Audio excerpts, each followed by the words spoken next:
श्रीपीठे सुरपूजिते शङ्खचक्रगदाहस्ते महालक्ष्मी नमोऽस्तुते।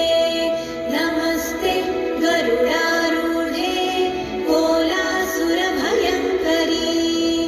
सर्वपापहरे देवी महालक्ष्मी नमोऽस्तुते। महादेव्यै च विद्महे विष्णुपत्न्यै च